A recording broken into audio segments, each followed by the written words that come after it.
Welcome. My name is Jen Angel, and I work with a group called Develop Nova Scotia here in Halifax, Nova Scotia, Canada. We work hard to build sustainable places in Nova Scotia that people love. And we do that to attract people to Nova Scotia and also to attract people to participate in building a Nova Scotia where everyone can belong and thrive. I'd like to begin this evening by acknowledging that we're coming to you from Mi'kma'ki, the ancestral unceded territory of the Mi'kmaq people. We are all treaty people. My Art of City Building colleagues and I are really privileged to be here with you today, and it's been quite a day. We have been challenged and we have been inspired. But what matters most is that this is the beginning of the conversation, that the conversation continues tomorrow, and that the conversation leads us to action. The Art of City Building team, Tara, Paul, Karash, and TJ and I are so thankful for the support of our partners who, like we do, believe these challenging conversations are a critical step to building a better day and a better future. Thanks to Mary Rowe, the CEO of the Canadian Urban Institute, for their exceptional partnership this year, and also to Åsa Kachan, the CEO and Chief Librarian of the Halifax Libraries, and to all of you for joining us in the discussion tonight. And I couldn't be more excited to introduce you to our next speaker. For the next 30 minutes or so, we're going to hear from Eric Klinenburg. After that, we'll turn it over to Mary, who's going to welcome your questions, including some questions and ideas from Åsa. The future of cities and democratic societies rests not only on shared values, but on social infrastructure. The libraries, the parks, and the civic organizations where crucial connections are formed. And when social infrastructure is robust, people are more likely to build ties with neighbors and invest in their communities. But when it's neglected, families and individuals must fend for themselves.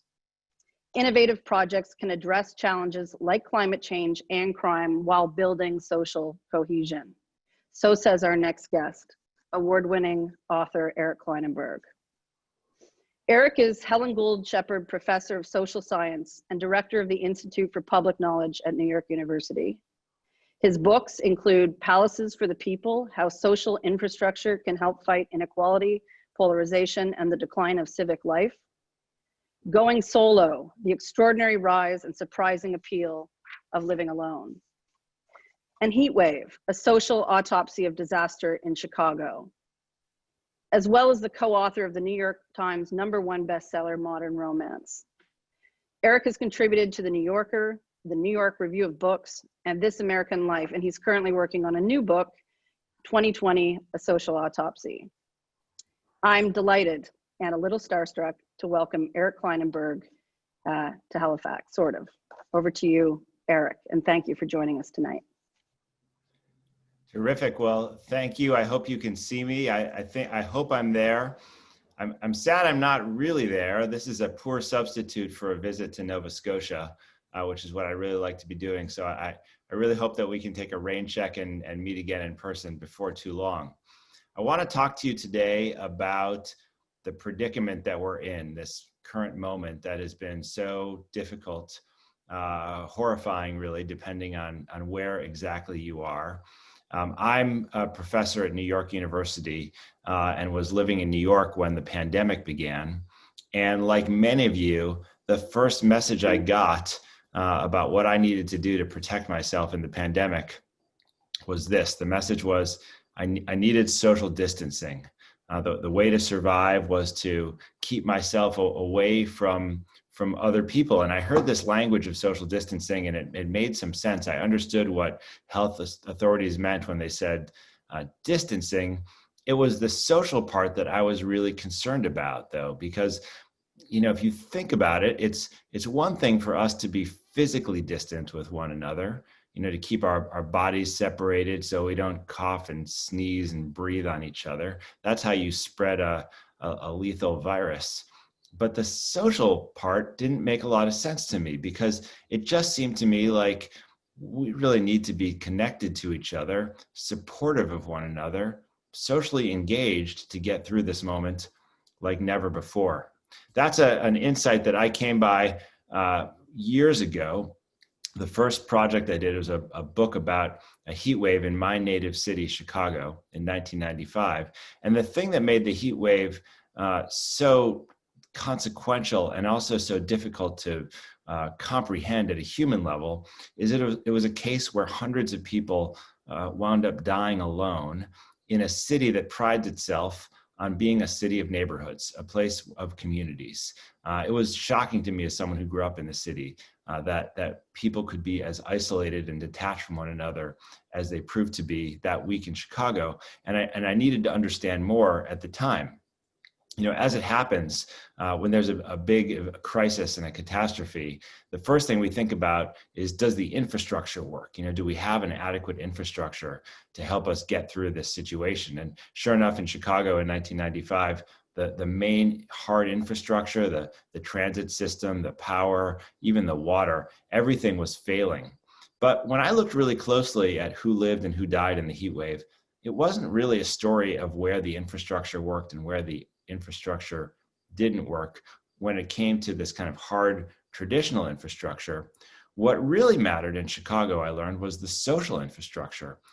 To what extent do the physical places that shape our capacity to connect with each other either encourage our participation in collective life, foster conditions that help us support one another, knock on our neighbor's door, and to what extent do the social infrastructure systems that are around us do the reverse, encourage us to stay at home, prohibit us from going outside, make us feel like the way to stay safe is to physically and socially distance ourselves from each other.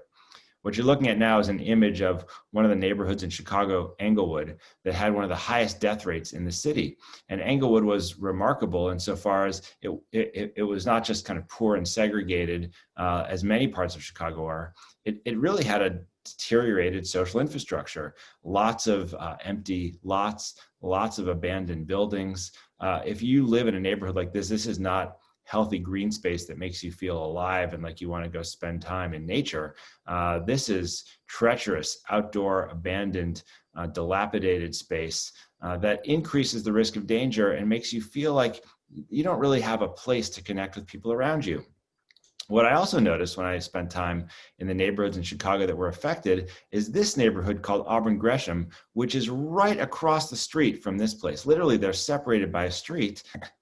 Is also very segregated. It's almost 99% African-American, also very poor. But the social infrastructure of Auburn Gresham was really intact. Viable sidewalks, public spaces, diners, neighborhood organizations, playgrounds, parks, all kinds of places that encourage social life. And you probably won't be surprised at this point to learn that Auburn Gresham, despite the fact that it's segregated, despite the fact that it's very poor, and despite the fact that it was right across the street from one of the most deadly places in Chicago during the heat wave, this neighborhood wound up doing just fine. It was one of the most resilient places around. So for a long time now, I've been thinking about this thing called social infrastructure. It's real. We don't really have a robust concept for the set of ideas I'm offering here. So I came up with the notion of social infrastructure to market, to make it more visible than it otherwise might be. What I insist is that there's a social infrastructure that's just as real as the infrastructure for power and for transit and for water and communications and all the things that we ordinarily think about. But we've neglected our social infrastructure for the most part. City after city, state after state, national government after national government has done not enough to think about how investing in the public realm can help us connect with each other, support one another, participate in democratic culture and civic life, regardless of whether it's an ordinary time or a crisis when we really need each other's support. Now, a lot of my thinking about social infrastructure has come from my time living and working in New York City. And those of you who've spent time in New York City probably know that most of the time, if you're flying above, I don't know if any of you remember being on an airplane or flying. It's kind of an exotic thing that we used to do, and I hope we get to do it again someday. But this is one of my favorite memories, just being able to fly above New York and look down on it. But not this particular night, because the image you're seeing here is what Manhattan looked like during Hurricane Sandy and right after Hurricane Sandy.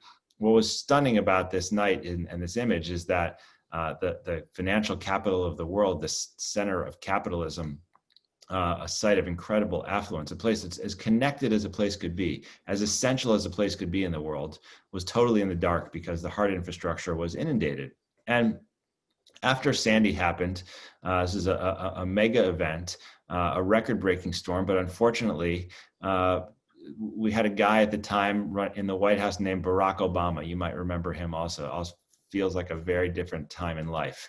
But he was really concerned that we were going to have more Sandys, that New York and cities like New York would experience big threats that ran the risk of breaking apart our systems, of cutting us off from one another, of introducing all kinds of pain and suffering and worse, and of devastating our cities and our economies.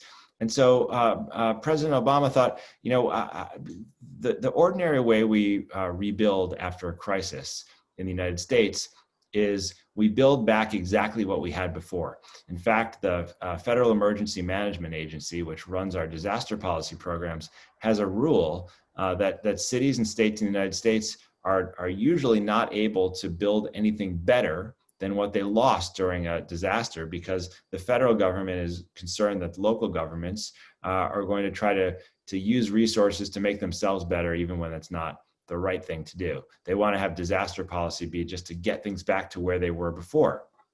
So after Sandy, President Obama realized there's a little bit of a workaround with this. He set up a program called the Rebuild by Design competition. It came from funding that the US Congress passed after a bitter fight. It passed about $50 billion in federal relief to help the country get through and get past what had happened. And the Congress and the White House set aside a few $1 billion for a design competition in which they encouraged teams of architects and landscape architects and engineers and urban planners from around the world to compete and try to win some of that money to actually build new structures and infrastructures that were designed for the 21st century. I had been doing a lot of research and writing on what was going on in New York at the time. And one day, out of the blue, I wound up getting a call from the Obama administration asking if I'd be the research director for that project. And that meant the opportunity to spend a lot of time with the finalist teams. There were 150 teams from around the world that applied to be part of this competition. About 10 were selected in the end. And my job was to spend 3 months with them as the competition got going, talking about the region and the different needs and vulnerabilities and possibilities that were there. After the 3 months with me, they then spent 3 months working on outreach and doing civic participation. Mary Rowe, who will join us later, is one of the people who worked on that project with the Municipal Art Society in New York. And then there was 3 months of design. So it was a 9-month kind of gestation period where all the teams had to work before they could even introduce a plan or a proposal for what they want to do with this money. So I was working with these groups. We worked really closely together. We talked a lot about projects, and it was very intimidating to come up with an idea. If you were a designer, or, an engineer or an architect, it's very intimidating to think like, what could I potentially pitch in a proposal, in a competition that's this big and significant with this much money that's going to merit a victory and actually get something done. And there's one team that was really stressed out about this competition. They were an amazing group of designers. They couldn't figure out what they wanted to do. And finally, at one point, they started to ask me, well, wouldn't it be amazing if we had a resilience center? They said, like, you think about how local life works in not just in the Northeast, the region of the United States that was affected by Sandy, but places around the world. There are all kinds of threats that people face. It could be a climate event. It could be a pandemic. It could be poverty. All kinds of major issues. Is there a place in the neighborhood that people know they can come to? And they said, imagine if we had a public building that was a resilience center, and we would design a resilience center in this competition. And it was a building that was of the scale of the neighborhood, and it was open 6-7 days a week, and it was staffed by these resilience professionals whose job was to be like aggressively welcoming to people who would potentially come in. And they said, in our resilience center that we're conceiving, we would have these resilience professionals who would do programming for young people, especially, and for older people, because they said, younger people and older people are the most rooted in a neighborhood. They're most likely to use the resilience center in a regular way. And they said, we want them to come here when things are really tough and a hard time. But the way to do that is to create a place that feels welcoming and fun all the time. Place that people can trust. And so maybe they would do like reading groups for kids and sing-alongs for kids and conversation groups, book clubs, cultural activities for the older adults. And they said, the younger kids won't come here on their own. They'll bring their grown-ups, and maybe we'll need to have some comfortable seating for them, and maybe some tablets or machines and periodicals they could read. And they were so excited about this idea, and they wanted me to know that they were thinking about it, and they also wanted me to tell them what I thought of it. And I said, actually, it sounds like an amazing idea to have a resilience center. I think every city, every neighborhood should have a resilience center. And I also said to them, have you ever heard of a library? Because it seemed to me like, as amazing as this idea was for a resilience center, it was missing the fact that there are, because of our history, these institutions, these buildings, these programs that actually are able to promote resilience and community and connection and engagement of all varieties, including civic engagement, every day of the year that they're open. We call these buildings libraries, and it's amazing, at the time when we were doing this, libraries were not really in vogue. There was an idea out there that maybe libraries were past their prime. That the world has become digital, and we use physical spaces differently, and maybe people aren't interested in this. And so you certainly would hear, if you talk to people who run cities in many parts of the world, though not all, as you know, and leaders of national government, a notion that a library is kind of a luxury. It's the thing that you fund, if you have some extra money at the end of the budget cycle. But if times are tough, and obviously times are tough right now and about to be tougher for a while, the library might not be at the top of your agenda in terms of the places that you would support. But in the libraries where I spent time in New York, the libraries played an amazing role in neighborhood life for so many people. In New York City has this thing going on that maybe you've heard of called gentrification, where you've got immigrant neighborhoods, working class neighborhoods, places where ordinary people are living their lives and have been for a long time, and suddenly a guy shows up in a cart selling $12 ice cream cones. I don't know if you have those where you are, but $12 ice cream cones, or coffee shops where they only take credit cards. You can't pay with cash. And what you find in neighborhoods like this is a clash between people who have just arrived and are trying to turn it into a little bit of a playground, and people who've been there for a while and are increasingly finding that they don't have a place to go. In fact, a lot of the commercial venues in the neighborhood where that library you were just looking at in the Lower East Side of New York find that even when they go to a McDonald's or Dunkin' Donuts, they see these signs saying no loitering. You can be there for 30 minutes, even though probably someone like me could be there for a very long time before anyone said anything or kicked me out. For other people, the reality is space is not as welcoming or accessible. Obviously, that is not true at the library. It's one of our few institutions where the people who work there take pride in making the place as accessible and open as it can possibly be.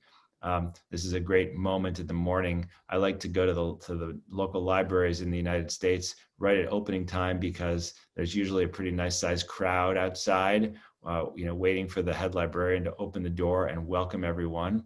And of course, it's free for everyone.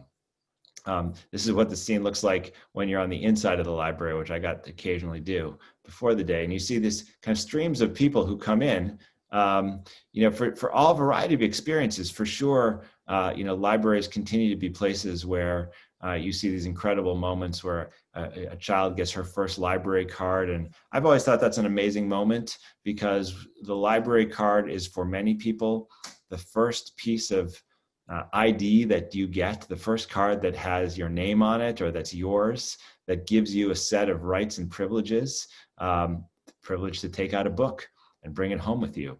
And it teaches you that, you are somebody, you count. And what's more, it teaches you this incredible civic skill, which is if you want to take home the Curious George book, you can take it home and you don't have to pay anything for it, but you have to know that eventually there's another child who's going to want to read that same book.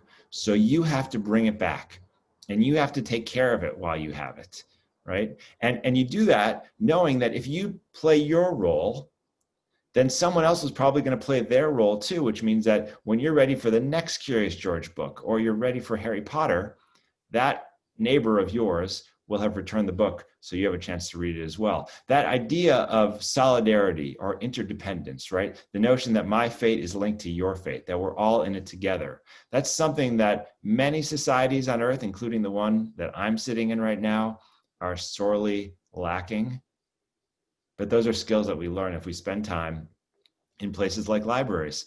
I love community libraries that offer a place for a multi-ethnic, multicultural society where people speak different languages and have different backgrounds to come together, share each other's stories, hear each other's languages, share each other's songs. That doesn't necessarily happen in a lot of segregated societies.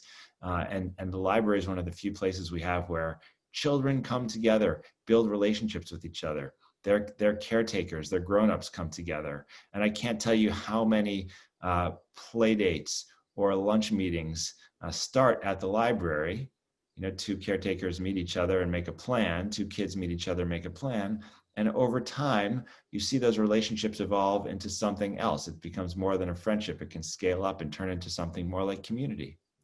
And of course, libraries are the kinds of social infrastructures that encourage civic engagement, civic participation. They're places in the US that provide more English as a second language instruction than any other institution.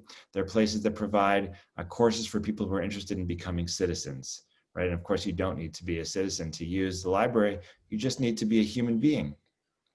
One of my favorite moments of seeing community and resilience get built in action comes from a weekly event that they hold in Brooklyn, which is called the Library Lanes.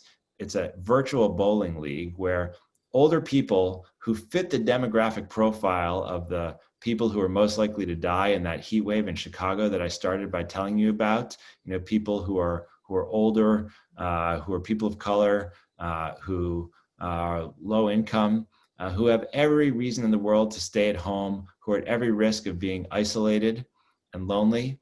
You create a place, a venue, a forum, and program it. Suddenly you create a place where people can come together. So every week throughout the city of Brooklyn, older people come together and they compete. You can see they're wearing bowling shirts. They compete against the virtual bowling teams from other branch libraries in Brooklyn. And they compete on an Xbox. And I love this because some of you who've been in conversations about the nature of civic life and what's happened to civic life probably remember this book called Bowling Alone by the Harvard political scientist Robert Putnam, in which he talks about the decline of collective bowling as a symbol of how far apart we've come, a symbol of our atomization, of our anomie. And I have to tell you, when I looked at these faces, right, I thought about the people in Chicago who perished in the heat wave. I thought about all the people I knew in New York and other cities who have struggled with isolation and disconnection. I know that these faces, those smiles, those genuine expressions of joy, those don't come unless you build a social infrastructure that makes it possible, right? Unless you program it, unless you maintain the place so that it feels good to be there. And that's something that more and more of us need to do. More and more places on earth need to do it. Now, just before my book, this Palaces for the People book came out, I was online one day and I saw a bunch of the people I know and follow on Twitter get really, really agitated because an economist who's also in New York City wrote an article in Forbes magazine saying, the library is an obsolete institution. He said, people just don't need libraries anymore. We have digital culture he said, until you can show me the cost benefit analysis that cashes out the value of the library, what I would like to see is for governments around the world to knock down their libraries or put up condos and sell them on the market, and we should replace libraries with Amazon. Think about the savings we'd get if instead of libraries, we had Amazon. And it was kind of an amazing moment because right after it happened, the librarians of the world united, and they got onto Twitter and they started making the most eloquent and amazing defenses of libraries. They talked about all the things that 21st century libraries do. They didn't use the language of social infrastructure, but they basically describe what it means to have a physical place that invites and encourages people to come together, that's programmed and democratic and accessible. It was an amazing moment, and I have to say, 24 hours after they started tweeting, Forbes actually took this man's article down. They literally took it off the internet. They were embarrassed to have it there because the ideas were so ludicrous. But I think about that idea now, like what if we just didn't invest in shared places and gathering places? What if we didn't think about social infrastructure, whether it's like the library or the public park or the playground or the athletic field or the swimming pool? What if, as our government budgets get tighter and tighter, we stop investing in those kinds of places and say, we'll let the market do it. It's a luxury that we can't afford to build shared common spaces. And I think about all the places on earth where the libraries are already closing. It's happened in the United States. It's in the United Kingdom. The budgets for libraries have been trimmed so much that they depend on volunteer labor. In some places, they've already sold off the buildings. But what has Amazon been doing during the coronavirus pandemic? You've probably seen that Jeff Bezos has massively increased his wealth, the tens of billions of dollars he's made these last 6 months, as most of the world has suffered and stayed shuttered indoors, and millions of people have lost their jobs. It's unconscionable. Meanwhile, libraries in the United States have largely stayed closed, but have still done things like curbside delivery service. They've provided Wi-Fi for people who can come close by. Some places have restaurants that they've opened and even worked on delivery. All kinds of reader advisory programs and courses available online, the expansion of digital lending and other learning resources. The libraries in the United States have been heroic during this time. And of course, in Canada, where your government is relatively sane, and you've been able to do things like follow basic public health guidelines and make it so that people can live something closer to normal life, my understanding is that many libraries are open. And I guess it's a little bit funny to have a New Yorker, someone from the United States, coming to tell you about the value of investing in social infrastructure, in palaces for the people, given that this is what the library in Halifax looks like right now. We could only dream of having this kind of place. But I think it's important for us to come together and have this conversation, regardless of what you've already built, regardless of how much local support there is for a central library here or a central library there. Because first of all, the truth is, as we enter into this next phase of social life, hopefully we get to a post-COVID moment in the not too distant future, though I'm not quite sure how distant that's going to be or how exactly we're going to get there. I hope at some point we've beaten back this virus and we can move back to life that has something like a semblance to what we used to live. But certainly when we get there, we will face governments that have lost significant amounts of their funding. We will face a situation in which the budgets are very tight. There will be a lot of pressure to downsize, to cut funding for maintenance, to furlough or fire librarians, to reduce the number of hours that are there. And we probably will not see the kinds of ambitious projects that result in buildings like this happen at the neighborhood level, where so many people in our communities make their lives every day. It's one thing to build, beautiful central palaces that become the celebrities of the town, the draws for tourism, a center of local pride. We need places like this, but we also need to think of how we can build smaller palaces for the people in the neighborhoods where most of us live, and most of us will face the question of what we do next. So I can tell you, having spent time working on the Rebuild by Design competition, that there's an incredible knowledge at the local level that people have about what their communities need, about what their neighborhoods need.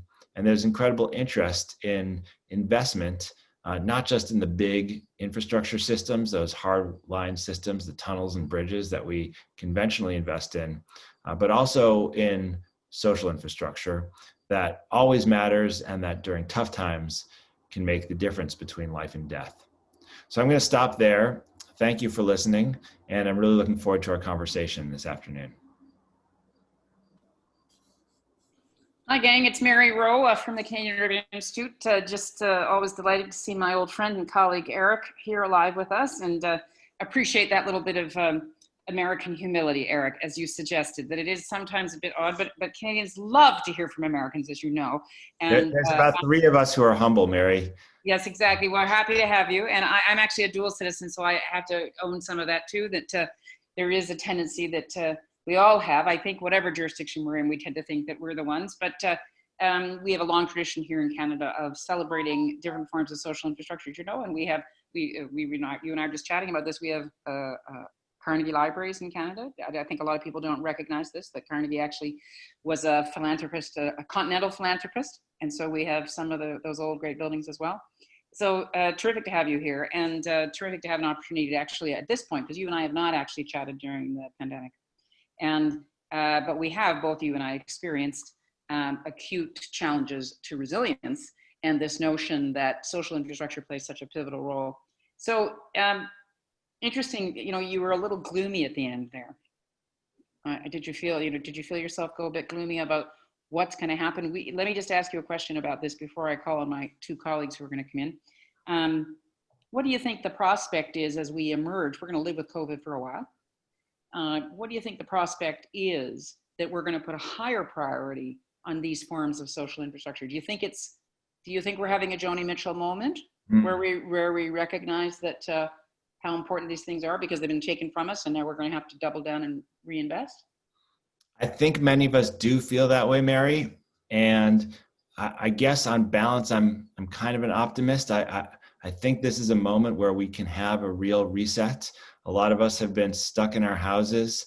We've been limited from spending time with each other and in the places we love. And I do think that there are a lot of us out here who just can't wait to go back into collective life, and who come to realize that a lot of things that we took for granted are not there as our birthright. You know, we have to build them, we have to design them well, we have to invest in them, we have to create conditions that allow us to use them. And I think there's a real possibility for something like, what people are increasingly calling a Green New Deal, that is heavy on social infrastructure, places like playgrounds and parks and libraries, things that are accessible and open and that support a democratic culture and that are sustainable over time. I think there's, when I'm out there, especially I'm talking to younger people, I just hear an overwhelming desire for those kinds of amenities. But I guess if I sound a little pessimistic towards the end, it's because there are some dark forces out there too. And obviously we're just a few weeks away from an election here in this country, and we've just lost, one of our great heroes, Ruth Bader Ginsburg. I guess, Mary, I'd say it's the first time in my life where it really feels like everything is up for grabs. Yeah. I don't know if in 6 weeks we're heading towards the Green New Deal or a dark age. And right, your old friend Jane Jacobs warned us about a dark age ahead. And if you told me that in 2 years' time in the United States things would be really dark and we'd fail to make those collective investments, that we would look back on the last couple of years as the glory years, I probably could believe you. I believe that things could be that bad here, but I tend to believe that we're going to do the right thing, and that the light side will prevail in this. It's just going to be the battle of our lives. Yeah. Well, We appreciate that. We read the papers up here. We know the intensity that you're living with down there. Please If come I could help. ask, if I could Please ask, help. yes, exactly. Please come. Well, no, and we always, Canada always says, come on up, come on up. Not anymore. Yes, well, not right this minute. Apparently you built a wall. Yeah, just not right this minute, but Yeah. things will change. If I could ask my colleagues Åsa and Jen Angel to join us, then they'll reveal their screens, and here they are. And so you get the three of us here to have a bit of a conversation with you in response to what you've suggested. I'm going to start with Åsa. I love the fact that that one can be the chief librarian. That you can have this esteemed title. It means you're the smartest person in a city. Don't you think that's what it means, Åsa? And you are the chief librarian of the regional municipality of Halifax. I'm happy to have you on City Talk. I should just say by way of reminder to the City Talk listeners and for the Art of City Building listeners, we've had 60 City Talk sessions since the onset of COVID. And our first most popular was the one that Jay Pitter anchored. She said too, and they were barn burners. And then, but the second most was the session where we had the chief librarians, including Åsa. So Åsa, do you have a question you want to put to Eric? Well, I first wanted to do a shout out to Eric about the local libraries and the small libraries. I think that's such an important aspect to this. We have these great central libraries that are being built across our country. And what our experience has been locally in Halifax is that the opening of that library actually reignited people's relationships both with the central library and with their local libraries. So we're now in the process of renovating and reinvigorating those local libraries, because you're absolutely right. That's the place people turn to in their moments. So my question was, in the early days of the COVID pandemic, there was this great article that the Political magazine published, and they talked to, I think, 35 big thinkers, and you were tapped as one of those big thinkers. And you talked about this sort of shift. Your thinking at that time, early on, was that there'd be a shift away from individualism, that we would appreciate one another and come more closely together. You've sort of given some indications of that to Mary, but in the intervening 6 months, of course, COVID has exposed all those vulnerabilities in our community: the housing insecurity, the poor broadband, the systemic anti-Black racism. Has your perspective changed now versus at the beginning of the pandemic?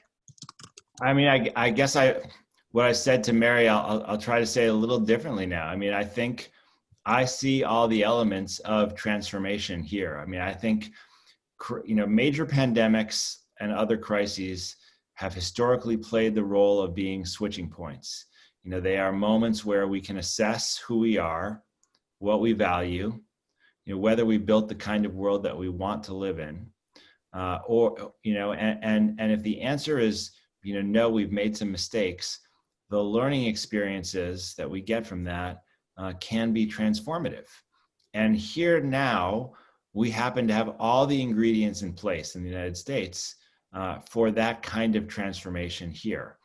The only thing we lack is an honest president and ruling party that's willing to let democracy happen the way it's supposed to. And so, I think that if we are able to have a fair election in November, if there's not massive voter suppression, if there's not a even bigger attempt to shut people out of the process and not count the vote, than we expect, I really do believe that we could see a transformation. The things that Joe Biden, who's no radical, the things that he's running on would transform the United States. And of course, the United States is just one of many countries in the world. It happens to be the country where I live, so I'm most attentive to it.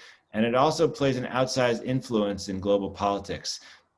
It's played an outside influence for the bad in many areas recently, including on climate and on immigration and on the economy. And I think the United States, if it changes, and starts to invest in itself, if there is something like a Green New Deal, if we start to do the kind of public works projects that we did, under President Franklin Delano Roosevelt in the last comparable moment to this, right, the Great Depression, I think we could be part of a wave of political change that would sweep through the world. So in my better moments, in the light of day, I still see that happening. I'm going to stand by what I said to Politico several months ago, but I want to say that with the asterisk because, everything is up for grabs. And so can I just intervene though, Eric, because you're guilty of something here that Americans are guilty of, which is you're bringing the drama, the political drama that you're living with in the United States into the front of the conversation. And I appreciate the intensity of that. My girlfriend's American. I wish she was born in America. She's Canadian now, but she takes to heart what's going on in these circumstances. So I understand it. But we're about local. And you, in fact, are talking about local infrastructure that can be created regardless of whoever is federally in power, don't you think? So isn't there some value here to actually focusing on local amenities and how social infrastructure can be created by the listeners you've got here who are all city builders? They're all about the local. For sure there is. And I don't know what the structure of Canadian government is. In the US, we're really constrained at the local level because cities don't have a lot of money. And cities don't have a lot of political power. And so the reason I'm pushing this point about the federal government is that we really need someone to turn on the tap here because the tap is dry. Our cities are in big trouble. They've been depleted. They've lost a lot of their tax base. Millions of jobs have disappeared. But that's in the United States where we have bungled the coronavirus much more than Canada has. The job losses have been far lower in Canada than in the US. The economic damage has been far lower in Canada than the US. The health problems have been far less significant in Canada. They have been significant. It's not like you're going through nothing, but you've done a much better job, which means I think, there are possibilities for local building and for local social infrastructure projects. And, I encourage everyone who's, still here at the end of this long day for you to be thinking creatively about the kinds of social infrastructure projects that would benefit your community. We've talked here about the library, but let me emphasize, how important it is to live in a neighborhood with an excellent playground. I grew up in Chicago in the 1970s and 1980s, and that we had once invested in a lot of great local neighborhood amenities, but we let them fall apart. And so, you have a playground, if you don't update it and put in new equipment, if you let things, if you have broken bottles that are there in the morning, if the maintenance if you don't invest in maintenance, people stop using the playground, right? It becomes a place to avoid rather than a place to come together. If you invest in a playground or an athletic field or a swimming pool, you create a magnet where people from all different backgrounds can come together. And, in my view, we don't build community most of the time because we wake up in the morning and say, you know what I really want to do today, Mary? I'd like to go out and build myself a community. I mean, there's a few people who do that, but they tend to be kind of creepy. And generally speaking, we build community because we go out and do things that we enjoy doing in places where that make us happy, places that offer something pleasant. And in the context of going about what we're doing, like pushing our child on a swing, right. Watching our children play soccer, going for a walk in the park. In the context of doing those things, we get to know each other. And that's why investing in social infrastructure matters. And that's why I hope you can do it in Canada. Yeah, to build social capital. Jen, that leads nicely into your question, I think, about the where you wanted to take it next with Eric. Yeah, it sure does, Mary. Thanks for that. I want to pick up on your point about cities not having a lot of money in the U.S. and they don't have any in Canada either. I thought you were going to offer some. I got really excited there for a second. I guess it's not that they don't have a lot of money. They don't have a lot of money left over. And I think, though, that it's important to point out that there's lots of money in the system. In your book, in Palaces for the People, your argument isn't that social infrastructure matters more than conventional hard infrastructure. And when I'm thinking about social infrastructure, I'm not just thinking about libraries, although they're a perfect example, but also, waterfronts and public squares and public parks and, playgrounds, as you describe. And you're also not contending that it's that investing in social infrastructure is sufficient to solve these underlying wicked problems. But I think what you are saying is that building it is just as urgent as repairing the hard infrastructure, and that we can do both together, so that we can build these critical hard infrastructure systems and also build palaces for people and places where community can thrive and resilience can grow. So why is it so hard to convince policymakers and government of the urgency, but also the impact, which you show through your research, of investing in social infrastructure? And when we're setting priorities and budgets, why isn't social infrastructure rising to the top? Can you help us make the case for investing in place? I mean, I have a great book for you to share with your local officials if you want to make that case. Please. No, you're supposed to laugh. It's my book that I'm talking about. For the people. Oh man, that didn't go over well at all. No, I got it. Ba-doom, boom. Yep. No, I think I get the argument of I mean, it's your question that made me write the book, because the way that I saw these debates play out in city after city is that, libraries, playgrounds, parks, they were thought of as their afterthoughts, their luxuries. It's like, if everything else gets taken care of, then we can have these nice things, but the core thing we have to do is X. And I guess what I'm arguing here, given that we know how the social infrastructure can make a difference between life and death during a crisis, and we spend a lot of money on making sure that we stay alive in crises, we know it can make a difference in our civic engagement. We know it affects our happiness, our health. Right in the book, I show how investments in social infrastructure can benefit us by reducing crime, by improving neighborhood health, by improving our capacity to learn and to engage with each other. As we start to marshal the evidence that this isn't just a luxury, right? It's also something that actually helps us accomplish core social and political values. Then I think at the negotiation table, when we're working on city budgets, we can make a stronger case. I also think, and this is something I'm at pains to show in Palaces for the People, but that Mary and I worked on together, the next wave of big infrastructure projects involves multiple use projects, right? You want to have co-benefits. So if you're going to build a flood protection system, which every city and community now needs because climate change, you don't just have to build a wall.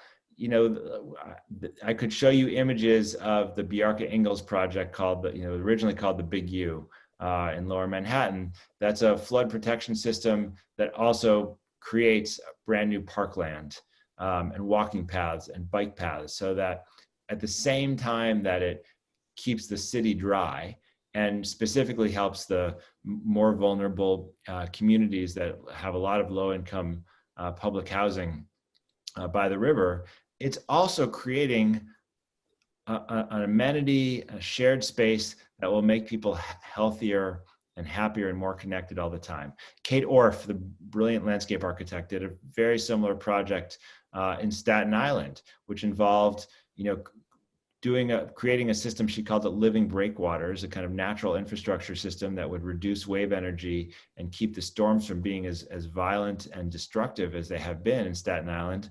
But also they would have education hubs and cultural hubs and encourage people to come out to the water and see their relationship to the ecosystems that they're embedded in different ways. That's something we really need to do better in the US in particular, is not take the ecosystems that nourish us for granted.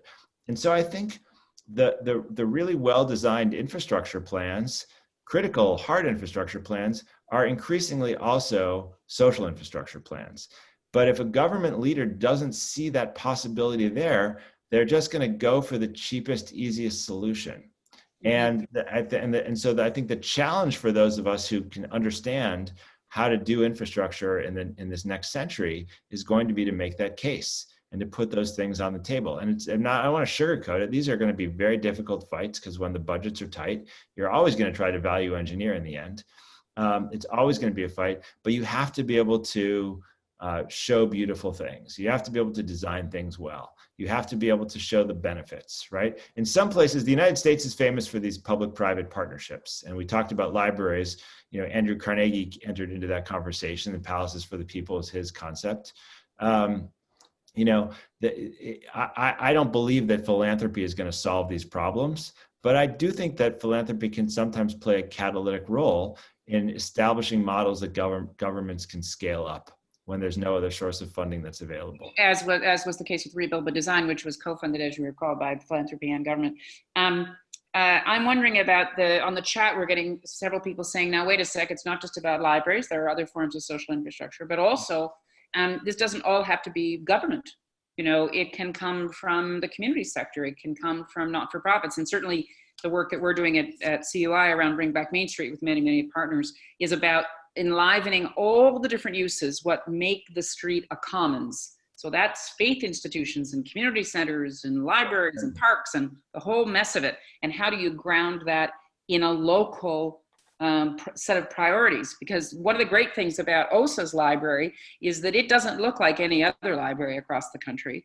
And I think that we're moving, that may have been the one downside to Carnegie, is it was a bit of a cookie cutter, whereas now you've got libraries creating podcast equipment and maker spaces and tool libraries and God knows what, right? And that's fantastic. And so I'm curious about, Eric, do you think there's a way that, has there been any data surfaced about the actual economic benefits or even the benefits to the social determinants of health if you do invest in social infrastructure? Do we have anybody doing concrete number crunching on that? Well, we do the issue that we have with the debate about social infrastructure is it's a hard thing to quantify, because you would want to weight the different kinds of institutions to understand their impact. So, you know, what does a library count for? What does a church count for? What does a playground count for? What does a diner count for? And then it turns out, you know, there's the central library in Halifax, but then there's also the neighborhood library that's much smaller, and, you know, maintenance matters. So there's economists and sociologists who are working hard to try to quantify it, and there have been some efforts to do things like that. And in the book, again, you know, I share the results of a lot of studies that have looked at, you know, how the investment in a certain kind of social infrastructure affects, say, the health of people in public housing. So, you know, what happens to a public housing project if you start to plant a lot of trees and create new park space? Or famously, you know, I read about this famous study in Philadelphia where the Pennsylvania Horticultural Society, you know, started to run an experiment with the city where they took empty lots and planted these small micro gardens and created pocket parks. Instead of having these treacherous open spaces like the one you saw in Chicago in the beginning of the talk, you created this little pleasant park. And it turned out when they did that, you know, they randomly selected a set of blocks to fix the empty lots on, and then others they didn't fix. And the ones that they fixed up saw dramatic decreases in violent crime. Is anybody collating all that stuff so that, you know, when these folks on this call and when they go to their decision makers or they go to the federal government, as you would in the United States, to make the case, hey, you're going to save money on this side if you invested on that side. Anybody chalking that stuff up anywhere?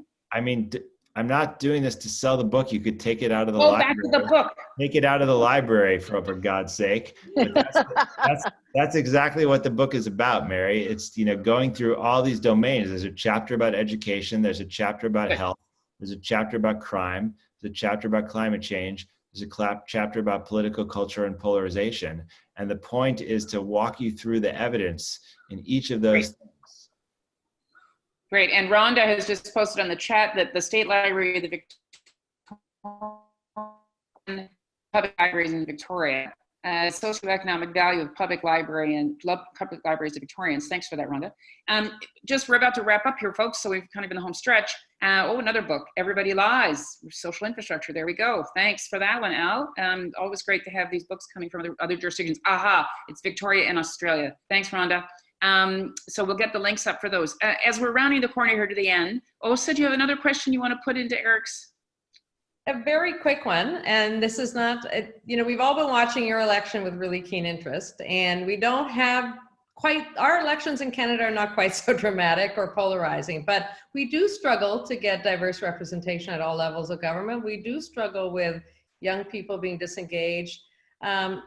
You know, you talk about civic life. Can you give us just a few words on where libraries fit in upholding democracy, freedom of expression? Well, you know, I just wrote an op-ed in the New York Times 2 weeks ago, making the case that libraries should play a larger role in elections themselves. You know, there's a big issue here about how people are going to vote, given that a lot of people don't feel comfortable voting in person. And libraries historically in the United States have supported elections through, you know, providing information, helping people to register to vote, even creating forums where people can hear candidates or listen to learn about issues. But now libraries are actually playing a role in the voting process. So libraries are polling places. You know, you can go to your neighborhood library and cast a vote. And a number of libraries in the United States have become places for early voting. You know, and I made an argument that we should really expand the use of libraries, because there's more than 9,000 public libraries in the United States, and they're really located in as in Canada, in lots of neighborhoods, small towns, you know, suburbs, and they're trusted institutions. And so why not, in a time of crisis, Right. ease the people's access to the polling place by putting ballot boxes in, and letting libraries play a more direct role in that. And Well, and Eric, what did you make of the NBA saying that they were going to turn their arenas into basically civic spaces? I think it's great to do that. Yeah. I mean, I'm not sure that it gets around the problem of people worrying that you know, being indoors around a lot of other people is unsafe. You know, I don't know that people want to go into arenas right now. Yeah. So I was thinking about kind of a smaller, more decentralized, you know, more local, maybe even outdoor alternative.